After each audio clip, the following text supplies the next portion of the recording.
Por venir. Ahora van a ir llegando, así que demos paso a las que falten, que deben estar estacionando. Conectadas, perfecto. Bueno, va a empezar el padre Jorge y al final vamos a hacer las preguntas, ¿sí? Así que si tienen, las anotan y las hacen al final. Las que están por mí, me las mandan a mí y las hacemos al final también. O abrimos los micrófonos al final, pero van a ser al final. Y bueno, nada, ya podemos arrancar. Bueno. Gracias. Una cosita. Sí. Si podemos hacer el mínimo silencio para que no se percutan las que están online. Y Grace Palau vende la encíclica en formato papel, por si alguna la quiere, pues la contactan. Ahora se me agotaron, se me acabaron, pero me pueden encargar. Bueno, entonces, me alegría verlas. También a los que están allí por el mic, un saludo. ¿Me escuchan bien? Sí. Consiguen escuchar bien, perfecto. Sí, gracias. Vamos entonces a empezar un ciclo de 5 charlas en torno a la primera encíclica del Papa León XIV. Siempre la primera encíclica de un papa es programática, es decir, en esa encíclica el papa por primera vez expresa a través de esa carta, porque una encíclica es una carta, aquello que va a constituir las líneas fundamentales de su pontificado. Obviamente, la acción del Espíritu Santo es constante en la Iglesia y eso se irá iluminando en el tiempo. El Papa León XIV ha elegido su nombre precisamente en relación a un pontífice anterior, León XIII, que fue el Papa del final del siglo XIX, que venía del siglo XX, que entre otras cosas constituyó un referente para lo que se llama la doctrina social de la Iglesia. También es el Papa del Rosario. León XIII tuvo un pontificado larguísimo y muy fecundo en el cambio del siglo XIX al siglo XX. Él se enfrentó, León XIII, a un cambio cultural muy grande que fue fruto de la primera revolución industrial. La aparición de la máquina de vapor, la industrialización, que a lo largo del siglo XIX se fue desarrollando de un modo cada vez más intenso, la urbanización, el traslado de muchísima población del campo a las ciudades para poder trabajar y tener un mejor pasar, significó un cambio social enorme. De manera que el Papa quiso, Papa León XIII, reunir de alguna manera los contenidos esenciales del Evangelio frente a ese gran cambio social y de alguna manera formular los principios fundamentales de esa doctrina social de la Iglesia, que ahora veremos de qué se trata. Esa primera encíclica del Papa León XIII se publicó en el año 1891 y empieza con 2 palabras que son muy importantes: rerum novarum, nuevos asuntos, novedades en la realidad del mundo que exigen el mensaje del Evangelio para que custodie la dignidad humana iluminada por Cristo. Rerum novarum, nuevos asuntos, doctrina social de la Iglesia. Ya veremos luego, en el tiempo, por eso acá hay un esquemita básico, han surgido nuevos asuntos. Además seguirán surgiendo a lo largo del tiempo. Y que exigen que esa doctrina social, esa enseñanza de la Iglesia, se manifieste. Cuando León XIII promulgó su encíclica, algunos objetaron que la Iglesia desperdicie energías en lo que llamaban cuestiones mundanas, como diciendo que el Evangelio debería comunicar solo un mensaje de vida eterna, que para ocuparnos de las cosas del mundo estamos nosotros, los seres humanos. En realidad esto es una gran equivocación. El Evangelio se realiza y se concreta en la caridad, en el vínculo entre las personas. Y por lo tanto, el Evangelio responde con realismo y sabiduría a la vida concreta de los pueblos y a los cambios sociales. La doctrina social de la Iglesia es hoy un patrimonio de sabiduría, dice el Papa León XIV, donde encontramos principios para pensar, criterios para discernir y juzgar y orientaciones concretas para actuar. Por eso hemos de pedirle a Dios, dice el Papa en el número 4 de la encíclica, León XIV, la sabiduría para interpretar las grandes tendencias de nuestro tiempo, hoy en particular los avances de la técnica, porque inciden profundamente en la forma de vivir y por lo tanto en la evangelización, en la persona humana. Cita el Papa al Papa Francisco en Laudato Si, que dice: nunca la humanidad tuvo tanto poder sobre sí misma. Las nuevas tecnologías abren un horizonte que se extiende en direcciones que, aunque podemos intuirlas, no podemos prever por completo. Y somos conscientes de esto, los desafíos que se presentan de modo habitual adelante en el desarrollo de esas nuevas tecnologías que afectan la educación, la comunicación, la vida social, familiar, etc. Por lo tanto, no se puede dejar de señalar que estamos ante nuevos asuntos, que no son los mismos que los de finales del siglo XIX, en los cuales la luz del Evangelio está llamado a iluminar, ya que nosotros como cristianos, por eso me alegra mucho verlas, debemos formarnos, debemos adquirir un criterio que nos permita influir en nuestro ámbito, no solamente en las decisiones personales, sino también en el ámbito social, político, educativo, en el cual nos movemos. En el fondo se trata, dice el Papa, cerrando la introducción a la encíclica Magnifica Humanitas, Magnífica Humanidad, la verdad que es un título bastante fuerte, parece una autoalabanza de los seres humanos, pero en realidad es una alabanza a Dios. Dice así: en la era de la inteligencia artificial, en la que la dignidad humana corre el riesgo de verse eclipsada por nuevas formas de deshumanización, tenemos el deber urgente de permanecer profundamente humanos, custodiando con amor esa magnífica humanidad que se nos ha dado y revelado en plenitud en Cristo y que ninguna máquina podrá jamás sustituir en su esplendor. Y aquí vemos como el objetivo de esta encíclica, que no es un escrito negativo, nunca lo es el Evangelio, sino que es una postura clara de los fundamentos de la dignidad humana para que el Evangelio nos permita seguir siendo profundamente humanos en una etapa en la que la tecnología y la inteligencia artificial puede deshumanizarnos, con consecuencias imprevisibles. Les recomiendo mucho que busquen en YouTube la presentación de esta encíclica. Si uno pone Papa León XIV, presentación Magnifica Humanitas, esta encíclica fue presentada en el Vaticano por primera vez por el propio autor.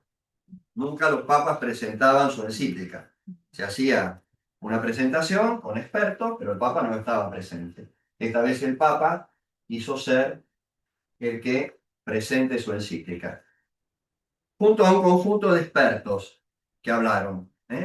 Habló el prefecto de la Congregación para la Doctrina de la Fe, el aspecto teológico de la encíclica, habló el cardenal sobre el tema social, que se ocupa de eso en otro dicasterio, habló una filósofa sobre el aspecto antropológico, y después habló, que fue algo muy llamativo, el fundador de Anthropic. No sé si le suena Anthropic. ¿Le suena, no es cierto? es uno de los impulsores tecnológicos de la inteligencia artificial que va en punta, y que estaba ahí presente, fundador, un hombre joven, extradito, coincidiendo plenamente con las dimensiones que el Papa señalaba en la encíclica, él como propietario de este instrumento.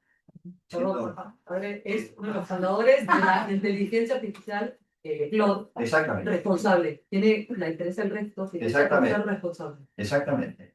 Y él quiso estar allí presente como para convalidar el hecho de que este no es un documento espiritualista, este es un documento que a la luz del Evangelio quiere asegurar la dignidad de la persona. Él también lo quiere desde su plataforma, que es poderosísima, ¿no? Bien, entonces vamos a anunciar primero qué es la doctrina social de la Iglesia. Porque conocemos el Evangelio, conocemos de alguna manera la reflexión personal sobre el Evangelio, ¿no? Que nos dice Jesús a cada uno de nosotros en la oración, cuando asistimos a misa en la homilía dominical. La palabra de Dios la conocemos y muchas veces a nivel personal tratamos de asimilarla y de compartirla, sobre todo en el ámbito familiar. Pero hay un cuerpo de doctrina que es necesario descubrir que afecta todas las dimensiones de la realidad humana, política, social, educativa. Esa es la doctrina social de la Iglesia. Hay un documento que en general conocemos poco, este lo conocemos bien, es el Catecismo de la Iglesia Católica. ¿Le suena? Sí. Sí. El documento que hizo escribir Juan Pablo II es un documento muy importante también para la vida cristiana en el hogar. Pero hay otro documento que también hizo escribir Juan Pablo II que se llama Compendio de Doctrina Social de la Iglesia. Es un libro similar a este, que reúne todos los conceptos primordiales sobre la doctrina social. Un libro que vale la pena también conocer, a partir del impulso que está dando el Papa en esta encíclica. Bueno, ¿cómo avanza entonces el Papa ya en el capítulo primero de la encíclica, que es el que nos reúne hoy? El 15 de julio, creo, vamos a tocar el segundo capítulo. Este capítulo se titula Un pensamiento dinámico fiel al Evangelio. Esto es la doctrina social de la Iglesia. Un pensamiento dinámico fiel al Evangelio. En cada época, dice el Papa, las res nove, es decir, los nuevos asuntos, instan a que la enseñanza de la Iglesia se midan con las preguntas de la historia, de la realidad, a la luz de la verdad revelada. Por eso, aclara, también la inteligencia artificial debe entenderse no como un apéndice temático, tema colateral, o como una emergencia que hay que gestionar, tampoco desde el temor, sino como una transformación inevitable, en el sentido de que vamos a vivir en un mundo donde esta tecnología asuma un rol, podríamos poner miles de ejemplos ya, como una transformación que interpela desde dentro las categorías de la doctrina social y exige un mayor desarrollo de la misma en fidelidad al Evangelio. Quiere decir esto que en algún sentido el ser cristiano significa vivir en la realidad del mundo. No nos podemos abstraer. La tentación de encerrarse en unos muros y decir, bueno, yo me cobijo y trato de encerrar a los míos en una defensa de antes la industrialización, ¿no? Antes la globalización, ahora la tecnología, es utópica, porque en realidad tenemos también la misión de evangelizar y santificar esas realidades que van configurando el estilo de la existencia humana. ¿Se entiende un poquito esto? Sí. Entonces, la visión del Papa es en este sentido positiva. la Iglesia habita la historia y se relaciona con el mundo. Sin esta aclaración, la doctrina social correría el riesgo de parecer una injerencia indebida en cuestiones temporales. ¿Para qué se meten? ¿Qué tiene que decir la Iglesia sobre el desarrollo de la tecnología o la inteligencia artificial? O un código ético externo que se aplica arbitrariamente. ¿Se puede? No se puede. Cosa que tampoco es el estilo del Evangelio. ¿Me siguen un poquito? Es decir, dos riesgos, ¿eh? Si uno no comprende bien cuál es la misión de la Iglesia en este punto. Que dé la impresión de que se mete donde no debe, porque no hay realidad, digamos, no hay convergencia entre el Evangelio, entendido como espiritualidad pura, y la realidad del progreso del mundo. Esto es un error, porque Cristo se encarnó. ¿Cuál es la clave para comprender que el sentido del Evangelio ilumina la realidad del mundo? Que Cristo es el Hijo de Dios hecho hombre. El Verbo se hizo carne. La encarnación nos introduce en la historia con responsabilidad de llevar el mandamiento del amor a todas partes. ¿eh? No podemos pensar un cristianismo desencarnado. Ustedes ocúpense de lo espiritual, que después estamos los genios para lo tecnológico en este momento, ¿no? Entonces, no es una gerencia indebida en cuestiones temporales. Y tampoco es un código ético externo que se aplica de un modo arbitrario sobre una realidad. Se puede, no se puede. Sino que hemos de comprender desde dentro la realidad que nos toca vivir para iluminarla con el Evangelio. Porque si no, ya sabemos que los códigos éticos cansan. Los códigos éticos, de alguna manera, pierden sentido cuando uno trata de imponérselos sin comprender las razones. Ustedes que son madres, intentan educar a los hijos, saben que el porque te lo digo tiene un límite y que es necesario dar fundamentos, sobre todo cuando los hijos crecen, ¿no es cierto? Bien. La doctrina que vamos a ver hoy, introductoriamente, no tiene la intención de suplir las instituciones, ni tampoco una visión crítica de la labor que realizan, sino iluminar desde la caridad evangélica los momentos claves de la humanidad. El Papa interpreta, el otro día hablaba con un obispo algo de este tema y me decía lo mismo, me he quedado asombrado, decía el obispo, del sentido profético con el que el Papa escribe este documento, poniéndonos en la puerta de un cambio, de una nueva revolución, que nos exige transmitir el Evangelio con una nueva vitalidad. Porque en defensa, digamos, de seguir siendo humanos, de no ser absorbidos por una tecnología que nos despersonalice. Bien.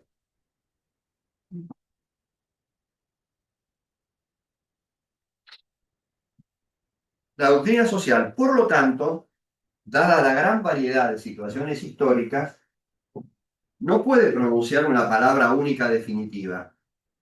La doctrina social de la Iglesia no inventa mandamientos, no inventa bienaventuranza. Esas sí son palabras definitivas. Los mandamientos son 10. Adelante, adelante, pasen. Los mandamientos son 10. Nadie puede inventar un onceavo ni quitar uno. Las bienaventuranzas, las que son. Eso es revelación.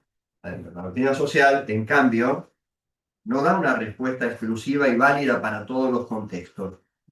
Invita a la comunidad cristiana, a la Iglesia, a leer con lucidez y responsabilidad la realidad de nuestro propio tiempo, el tiempo que vivimos.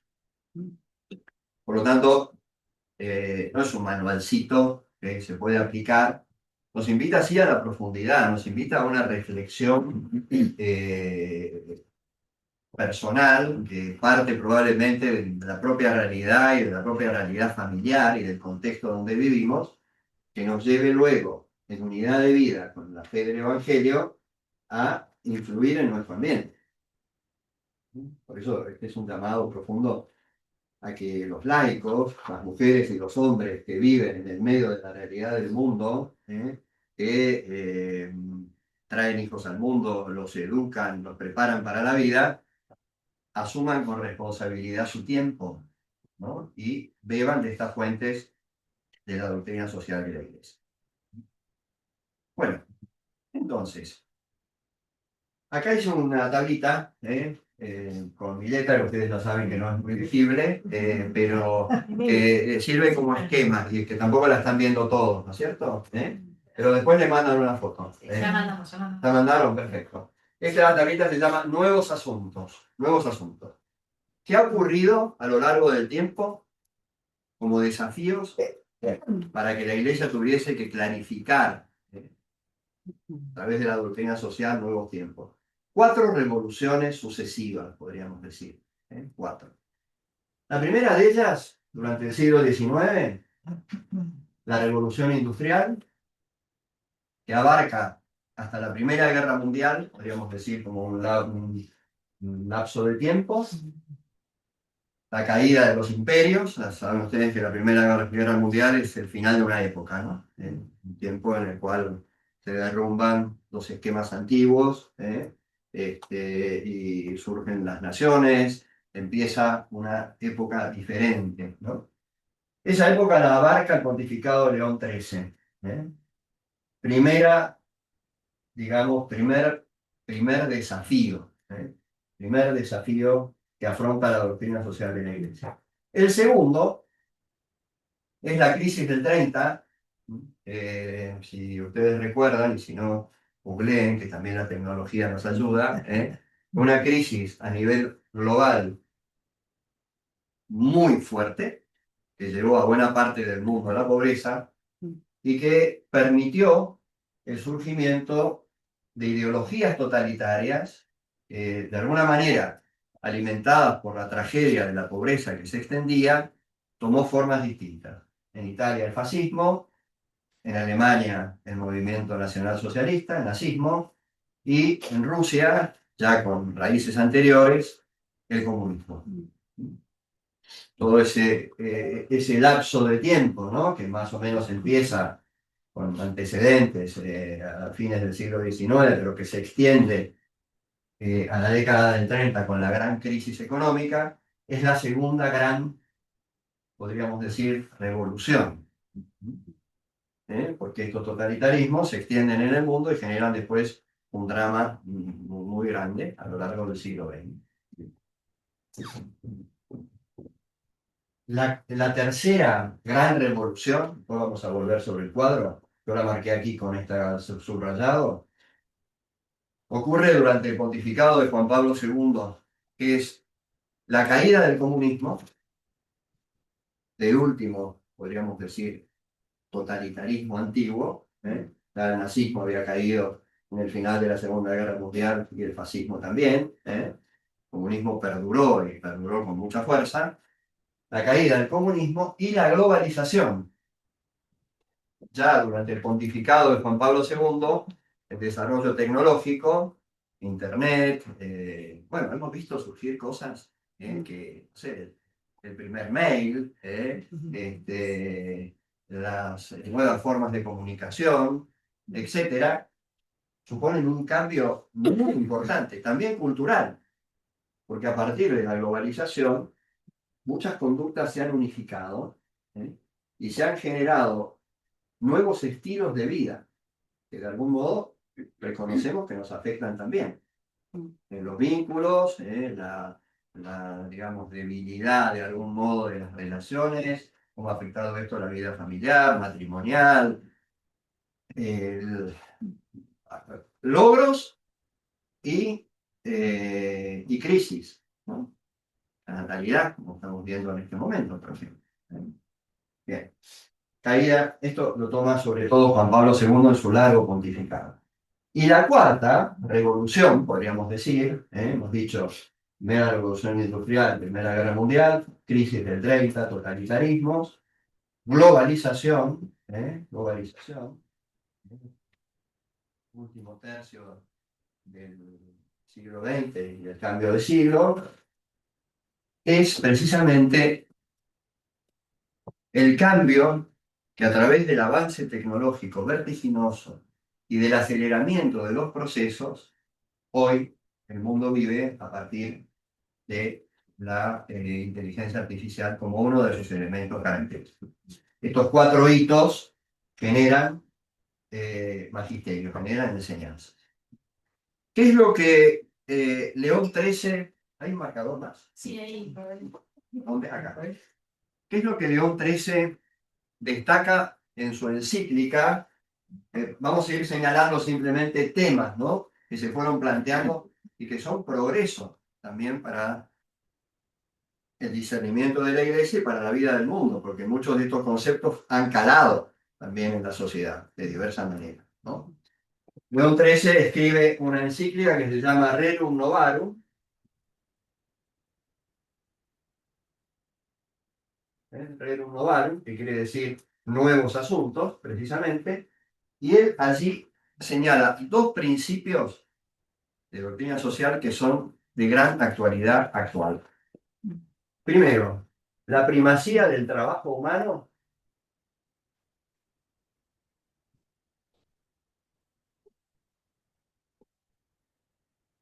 sobre cualquier lógica productiva o financiera.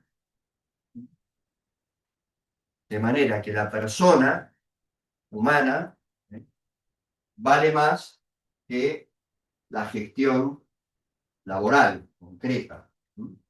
El trabajo humano debe servir a la dignidad de la persona, no a la lógica meramente productiva o financiera.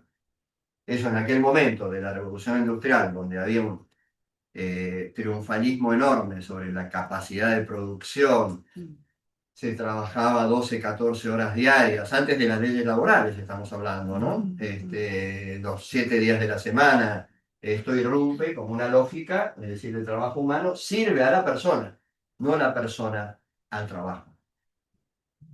La persona es más que el trabajo, y el trabajo debe, de alguna manera, atender a las personas y a las familias más expuestas a la explotación. De ahí surgen después muchas leyes laborales, como consecuencia positiva, ¿no? Y el otro punto que destaca el Rerum Novarum, el Papa León XIII, es el vínculo indisoluble entre el anuncio del Evangelio y un orden social justo.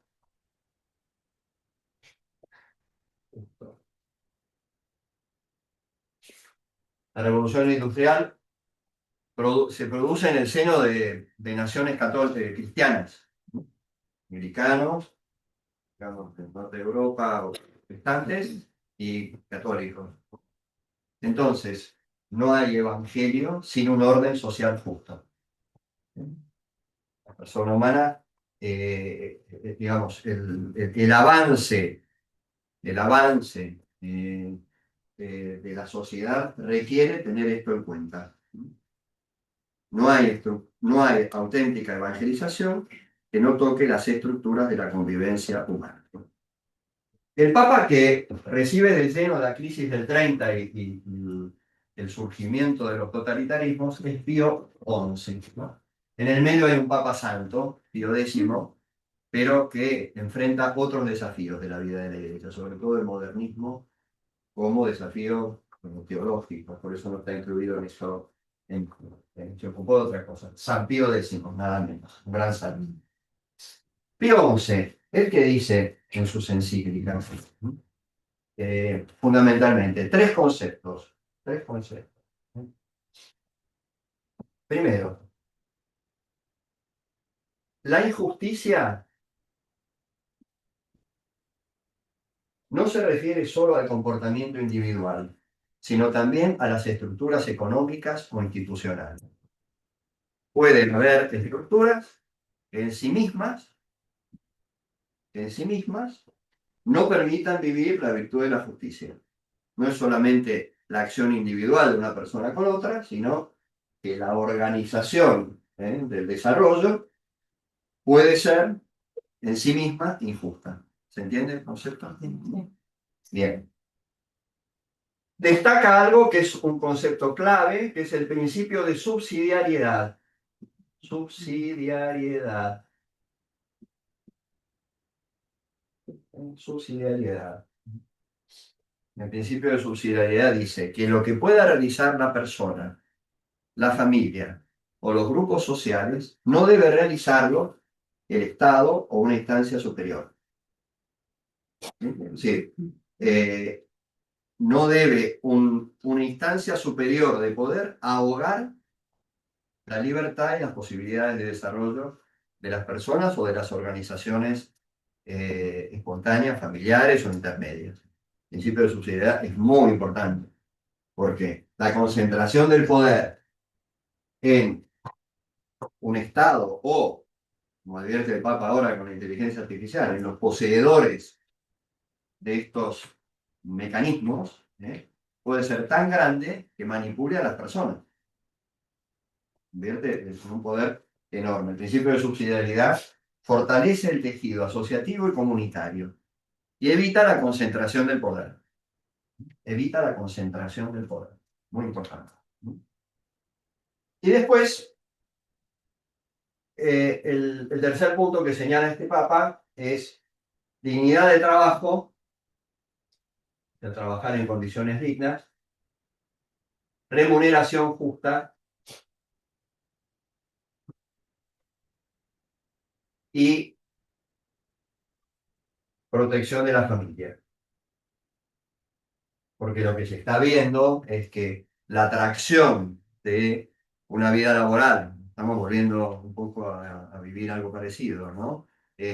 Una dinámica de absorción de la persona lastima los vínculos, lastima lo más primordial de la persona, que es su realización personal, familiar, con un salario digno. Con un salario digno. Piensen ustedes que las distorsiones que generaron estas dos crisis, la revolución industrial y la crisis del 30, fueron también caldo de cultivo para las ideologías. Enfrente del Evangelio, las ideologías.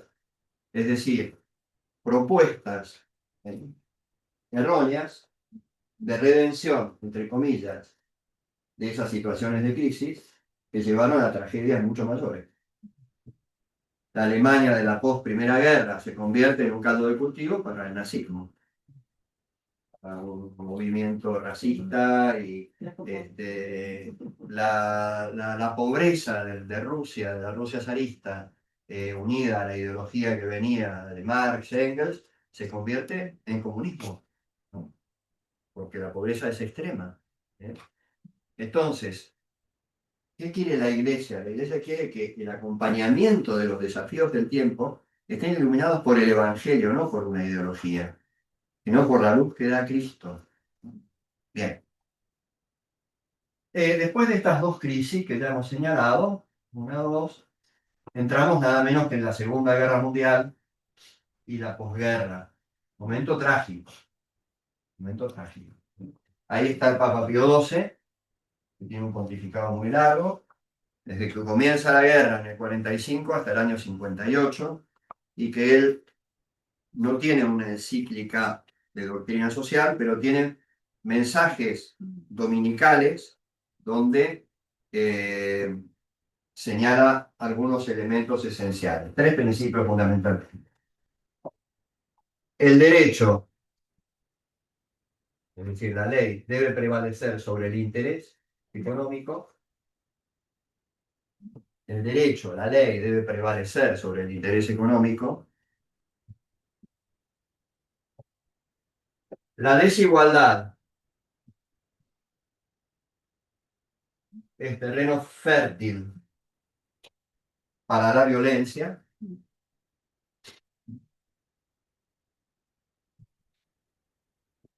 Y el tejido asociativo, las asociaciones intermedias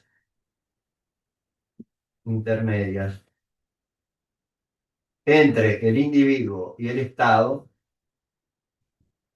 deben ser protegidas. Es decir, no debe ser el Estado el que someta al individuo, sino que, volvemos al principio de subsidiariedad, las asociaciones intermedias, desde los clubes de barrio, podríamos decir, que han tenido durante mucho tiempo una importancia muy grande a la hora de hacer comunidad, ¿no? Hasta las asociaciones profesionales, los gremios, las asociaciones familiares. El Papa dice, son decisivas. ¿Para qué? Para que el poder no se concentre. Y de alguna manera someta arbitrariamente a la persona. Hoy sigue siendo muy importante este aspecto también. Bien. Después de Pío XII ocurre algo trascendental en la vida de la Iglesia, que es el Concilio Vaticano II. Estamos haciendo un repaso un poco histórico, no sé si se aburren mucho, pero nos ubica realmente en lo que el Papa quiere plantear. Juan XXIII, el Papa bueno, que era en principio un hombre muy mayor, que venía a ser elegido para una transición entre el gran Papa Pío XII, podríamos decir, el último Papa monarca, ¿no? Formidable, Papa tremendo, impresionante, maravilloso.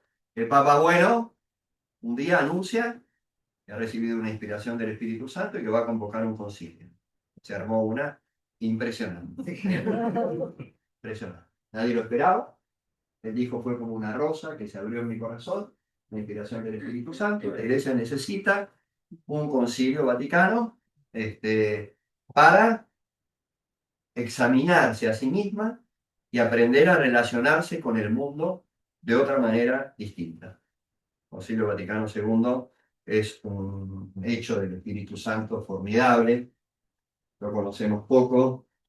Ahora el Papa León está los miércoles dedicándose a comentarnos el concilio en las audiencias, precioso. Bueno, el Papa Juan XXIII muere pronto, o sea, asume en el 58 y muere en el 62. Con un cáncer, un poquito, podemos decir que Dios lo ha utilizado para generar ese impulso del Espíritu Santo que supuso el Concilio Vaticano II, ¿no?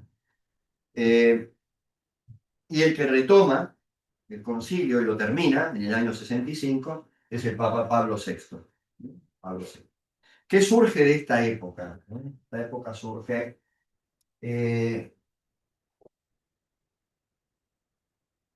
una nueva forma de relacionarse iglesia-mundo. Hay un documento que yo les recomiendo leer que se llama Gaudium et Spes, que es una constitución pastoral, quiere decir alegría y esperanza. El concilio hace suyas todas las alegrías y esperanzas de un mundo que después de la guerra, de las dos guerras tremendas, quiere ya avanzar hacia la paz. En este documento se plantea una comprensión de la realidad del mundo y de la Iglesia vinculadas con una nueva forma de interpretar las transformaciones históricas. No desde la lógica, podríamos decir, de una asegurar, podríamos decir, la doctrina simplemente y lo que ya se ha conseguido, que se está derrumbando, por otra parte, porque ya se ve que los cambios que vienen van a generar una secularización muy grande, sino abrirse al mundo para dar respuesta a lo que el mundo plantea como desafío, ¿no? La importancia de este documento conciliar, Gaudium et Spes, dice el Papa León, radica en que proporciona un método de vinculación y de diálogo entre la Iglesia y el mundo. ¿Cuál es un elemento clave que propone el concilio? Es la libertad religiosa.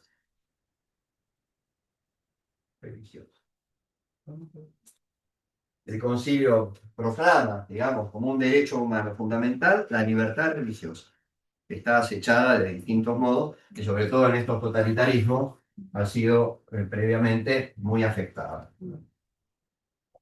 Bien, vamos adelante. Pablo VI tiene varias encíclicas sociales y sobre todo se refiere a lo que él llama estructuras de pecado. De pecado. ¿Qué significa estructura de pecado? Significa determinadas formas de evangelización, perdón, determinadas formas de organización económica y política que orientan al error, al pecado, es decir, que generan situaciones de injusticia por su misma estructura y que por lo tanto siempre el pecado es algo personal, obviamente, el pecado es siempre algo personal, pero quienes entran dentro de esas estructuras se ven llevadas. Estoy hablando, por ejemplo, de la corrupción estructural, de la mentira como instrumento en la política, de una serie de realidades que también vemos, estructuras de pecados. Bien. El magisterio reciente corresponde a Juan Pablo II y a Benedicto XVI. Entonces, ¿qué se señala así como destacado en este tiempo? El valor del trabajo. Juan Pablo II, el valor del trabajo. Hay una encíclica de Juan Pablo II que se llama Laborem Excelsior, que habla íntegramente sobre esto, dentro del contexto de la llamada universal a la santidad. Llamada universal a la santidad. Juan Pablo II, que había participado en el concilio, decía que el mensaje más trascendental del Concilio Vaticano II es la llamada universal a la santidad de todos los bautizados. Y dentro de este punto, el trabajo como elemento central de la realización de la persona.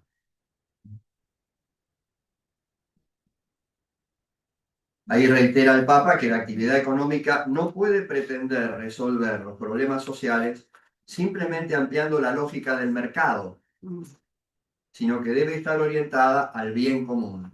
Aparece un concepto también muy importante, igual que el de subsidiariedad que mencioné antes, propio de la doctrina social de la Iglesia, que es el concepto de bien común.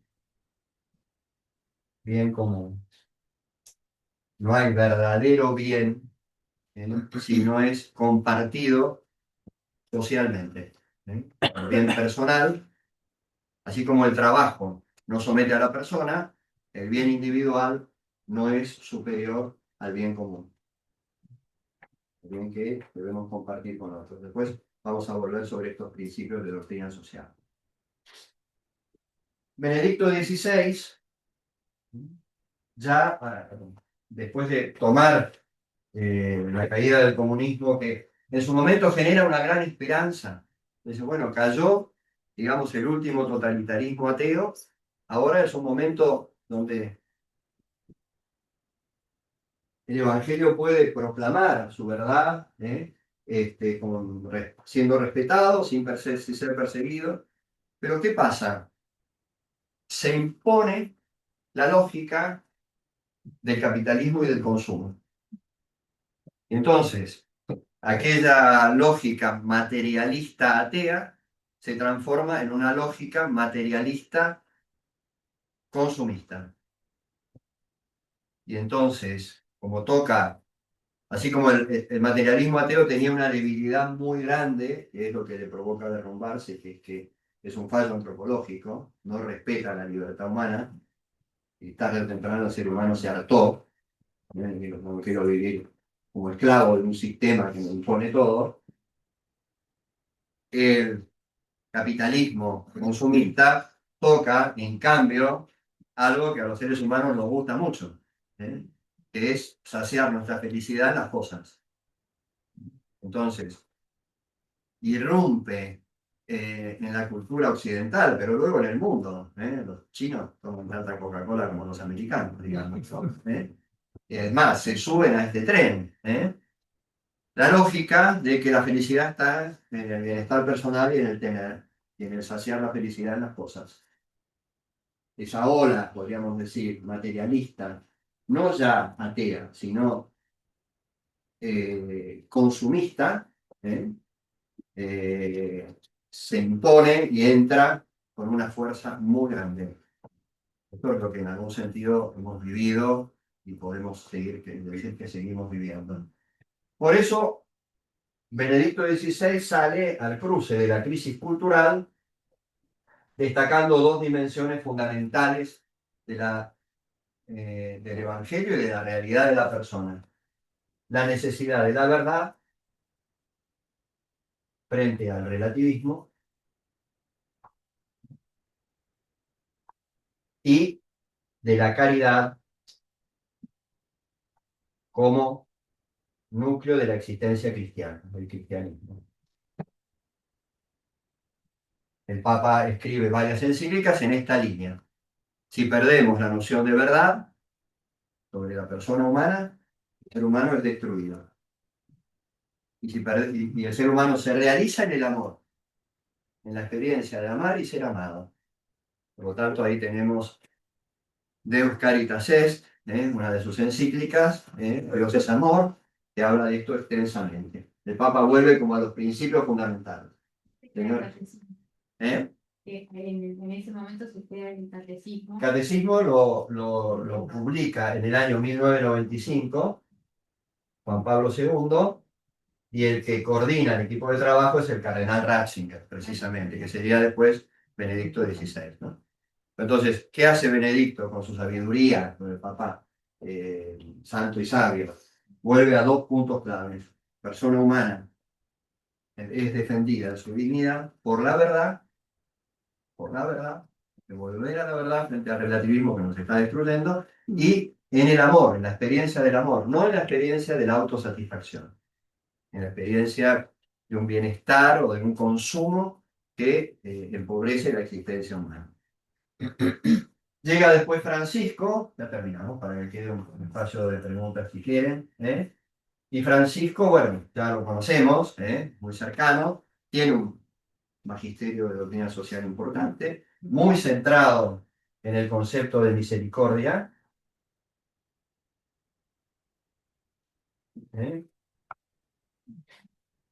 una iglesia pobre entre los pobres, es decir, pero no pobrismo en cuanto a, sino pobreza cristiana, es decir, caminar juntos,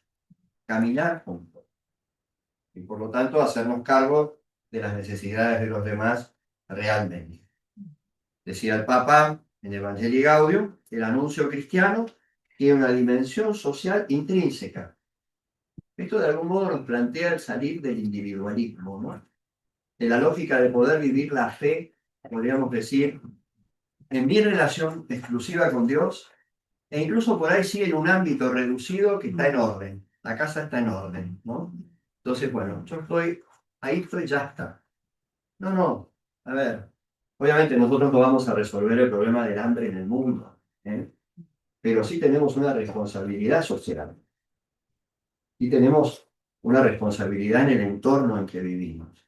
Y nuestras capacidades, cualidades intelectuales, materiales, económicas, tienen que ser puestas al servicio de los demás. El Papa hace con frecuencia referencia a una iglesia capaz de escuchar el clamor de los pobres, de los migrantes, de las víctimas de la trata, de nuevas formas de esclavitud. Francisco se convierte en un, podríamos decir, paladín de los más marginados, en la lógica de decir, abramos las puertas del corazón, cada uno desde nuestro sitio, para caminar juntos, para aliviar. Bien. No, estoy bien. Y termino con Francisco con un concepto también importante, que generó en su momento así alguna reacción, y hay que entenderlo bien, es el concepto del destino universal de los bienes. ¿Escucharon hablar algo de esto alguna vez? Sí. Universal de los bienes. Cosa que es una verdad de fe. Existe la propiedad privada y la Iglesia siempre ha defendido la verdad de poseer lo necesario, pero por encima de lo privado está el destino universal de los bienes. Dios nos ha dado la realidad del cosmos y de la realidad para que la compartamos. Y nadie quede fuera de la experiencia de su propia dignidad. Esto generó debates en su momento sobre, destruye la propiedad privada, no destruye la propiedad privada, pero dice, lo tuyo es tuyo, pero no es absolutamente tuyo. También ha de ser compartido. De esto vamos a hablar, porque da para seguir charlando. Bueno, y finalmente llegamos a Benedicto XVI, que es el que nos habla en la encíclica Magnifica Humanitas. Y por, perdón, León XIV, que nos habla en Magnifica Humanitas, precisamente en la puerta de un cambio que él intuye con fundamento como un cambio epocal, digamos, ¿no? Ya sabemos que estamos en un tiempo de cambio, ¿no? Pero el Papa va a desarrollar entonces, a lo largo de la encíclica, lo dejamos acá abierto, varios conceptos importantes. Leo solo los títulos de los capítulos que vienen por delante. En la próxima charla hablaremos de los fundamentos y principios de la doctrina social de la Iglesia. Es el segundo capítulo de la encíclica. Muy importantes para qué, para vertebrar bien las orientaciones que después da el Papa. En el capítulo tercero, siguiente, la técnica y el dominio sobre la persona humana ante la inteligencia artificial. El desafío. Ahí el Papa describe lo que se intuye como un tremendo desafío en el cambio epocal. El cuarto capítulo es custodiarlo humano, porque en el fondo la encíclica se refiere a la defensa de la dignidad humana a partir del Evangelio. Y en el último capítulo, que será el último que tratemos, cultura del poder frente a la civilización del amor. Cultura del poder como un camino hacia el cual nos puede conducir la concentración del poder a través de la tecnología, o la cultura del amor que el Evangelio predica desde Jesús en adelante. Bueno, este era el tema que queríamos desarrollar hoy. Hicimos un recorrido un poco histórico por los sucesos que motivaron la profundización de la doctrina social y los conceptos fundamentales que surgieron. Después, ahora entraremos en la próxima vez en profundizar esos principios. Ustedes dirán, bueno, esto que tiene que ver con mi vida diaria, ¿no? Que tengo que hacer 3 pools por día y después asegurarme que los chicos lleguen al colegio y que hagan los deberes y que tiene que ver, tiene mucho que ver. ¿Por qué? Porque nosotros somos los receptores de una nueva cultura y somos los que quedamos dentro de esta cultura para transformarla. El cristiano corriente, el cristiano que vive en el mundo, tiene una responsabilidad muy grande de transformar el mundo desde dentro. Por lo tanto, sí somos protagonistas, no somos meros receptores. Y esto nos invita a una reflexión madura, nosotros que quizás tenemos posibilidades de poder asumir mejor, en cierta dimensión, el desafío, ¿no? ¿Alguna pregunta? No le quería decir, eso dijo el comunismo, que en realidad está bien como lo dice, lo que dice el Papa, porque el contraste con el comunismo es lo suyo es mío y lo mío es mío. Claro. Sí, el comunismo que ha dejado, el comunismo ha dejado una visión como dialéctica, la forma de comprender las cosas, que es una visión que no es evangélica, es una visión de enfrentamiento, ¿no? El Papa insiste mucho en un concepto que es el de desarmar las palabras y los conceptos, desarmar las palabras y los conceptos para crear una cultura del diálogo. El comunismo ha metido en la lógica, bueno, esto es más bien marxismo, la tensión entre el amo y el esclavo. Y por lo tanto, desde esa tensión todo se resuelve dialécticamente. Tesis, antítesis, síntesis, ¿no? Pum, pum, pum. Eso ha calado muchísimo. El Papa dice no.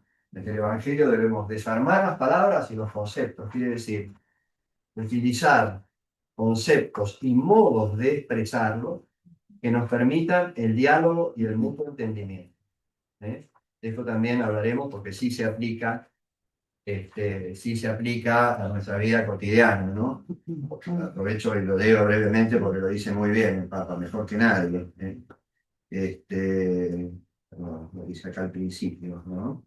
Este, sí, dice así.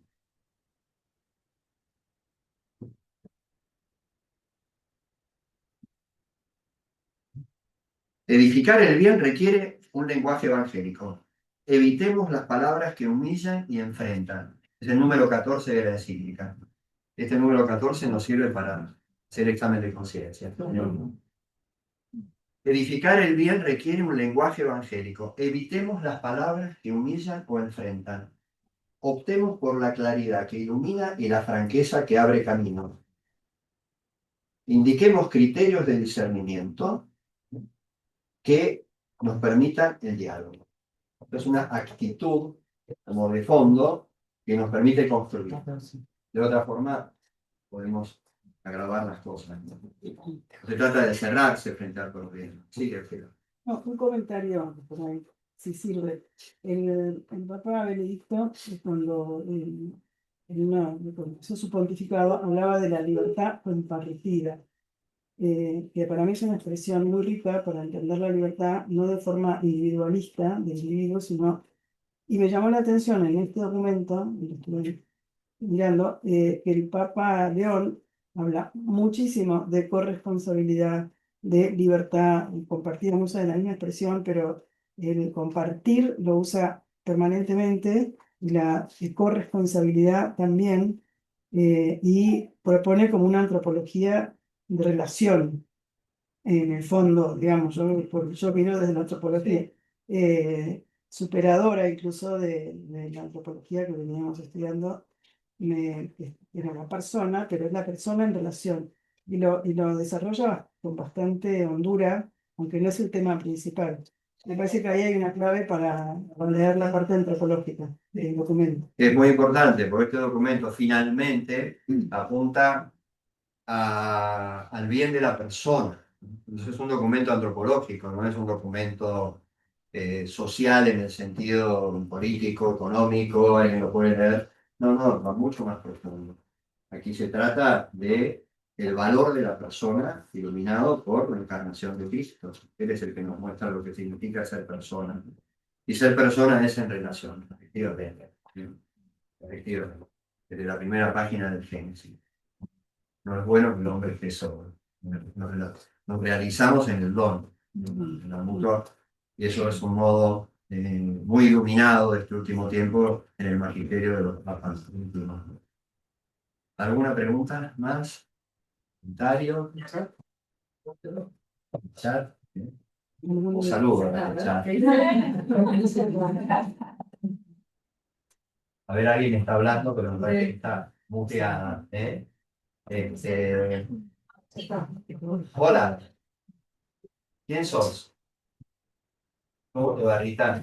Me interesa el tema de leer un poco más, que creo que era Pablo VI que mencionó cuando se refiere a las estructuras de pecado, que es algo con lo que convivimos mucho hoy en día, sobre todo, bueno, la corrupción y de repente uno en distintos puestos de trabajo, no sé, nos toca convivir muy de cerca con eso, y uno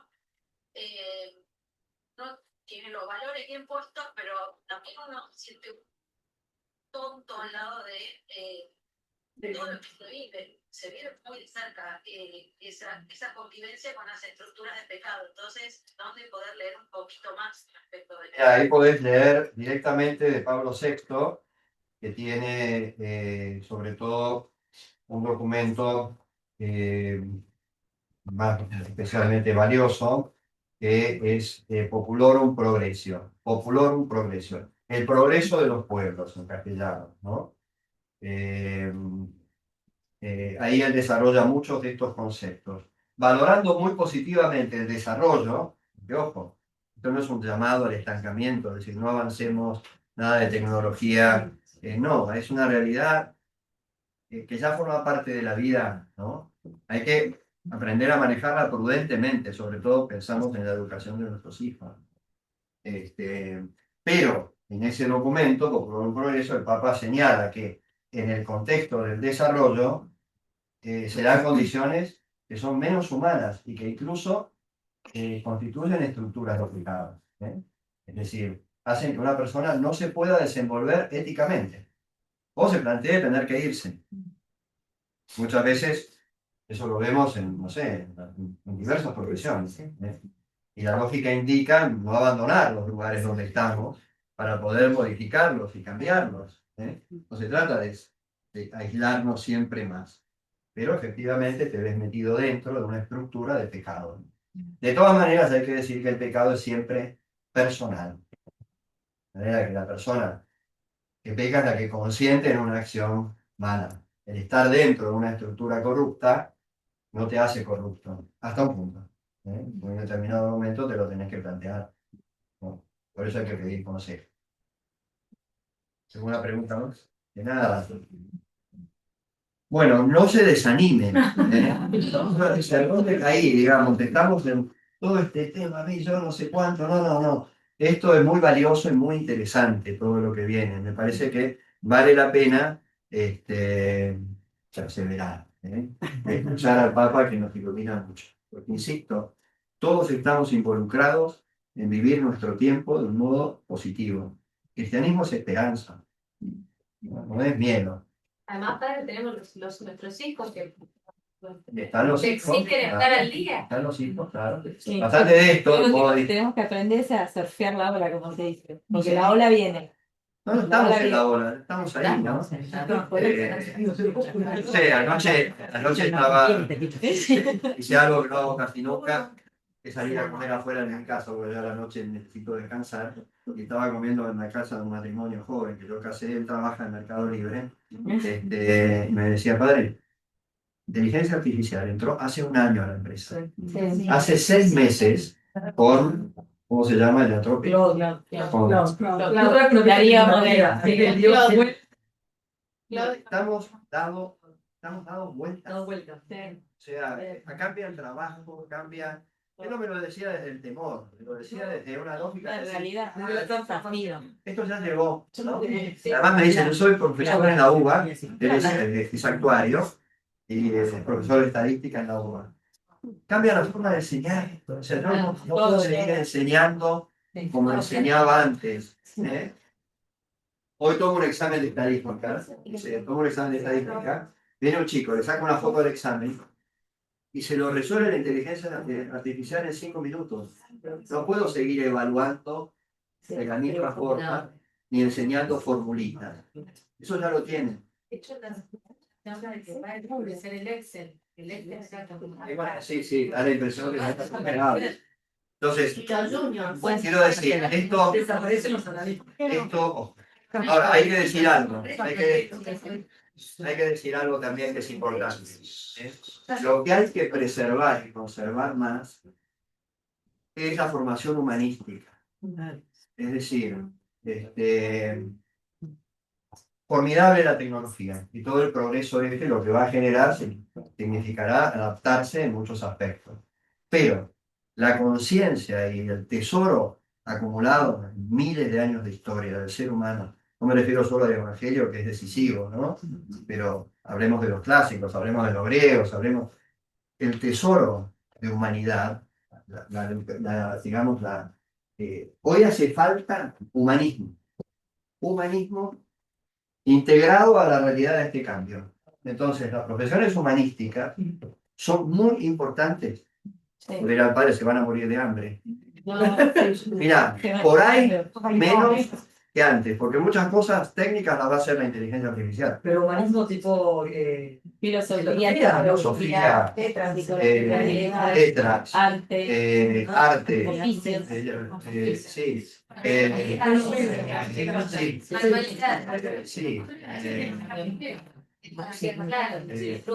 en todas sus dimensiones, obviamente, ¿no? Es decir, la cultura que viene, el tiempo que viene, va a requerir mucho desde las humanidades, desde la comprensión de lo que el ser humano es y necesita realmente. Porque un mal uso de esto va a generar, obviamente, una reacción. tarde o temprano. Sí, sí, sí. ¿Han visto estas películas distópicas? No. Donde un sector de la humanidad se recluye, ¿no? Y después sale al asalto y ¡pum! Entonces, no tendría por qué suceder en la medida en que nosotros vamos a mantener al ser humano cuidado, dando fuerza con las humanidades. Y si un chico le dice, mamá, quiero ser filósofo, no le digas, te vas a morir de hambre. Ya no. Sí, No, es que gracias por salvar hace años ya. Bien. O quiero ser directora de cine, ¿no? O quiero ser directora de cine. Hoy muchas veces la cultura nos habla en imágenes, ¿no? Una persona que tiene talento para eso y quiere dedicarse, no, o sea, desde el arte puede haber mucho bien para todos. Pero bueno, nos quedaríamos un rato y ya son las 12. Gracias. La próxima es el 15 de julio. ¿Les parece que terminemos con una de María la Virgen? Porque sobre todo hay que te salve María. Llena de gracia, el Señor es contigo. Bendita tú eres entre todas las mujeres, y bendita es el fruto del vientre de Jesús. Santa María, Madre de Dios, ruega por nosotros pecadores, ahora y en la hora de nuestra muerte. Por favor, no borren el pizarrón porque lo necesito esta noche. Una foto. Ahora después se las vamos a mandar Adiós, gracias. por la isla. Mejoráis por la isla. Sí. Una última cosa. Saben ustedes que pasado mañana es la memoria, el recuerdo de la iglesia de San José María, el fundador de los reyes, ¿no? Quien debemos tanto y queremos. Vamos a tener una misa el viernes a las 7 de la tarde en la Catedral de San Isidro, que va a celebrar el obispo, Monseñor Caribe, en memoria de San José María. Así que aprovecho para invitarlos a todos las que quieran venir. Gracias.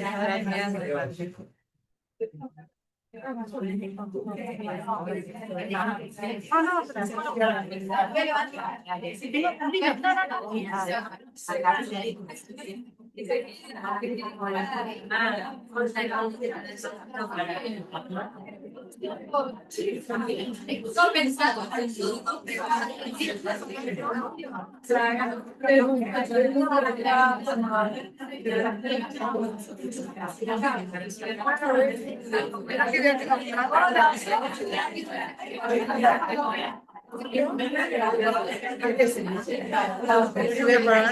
a dejar de grabar.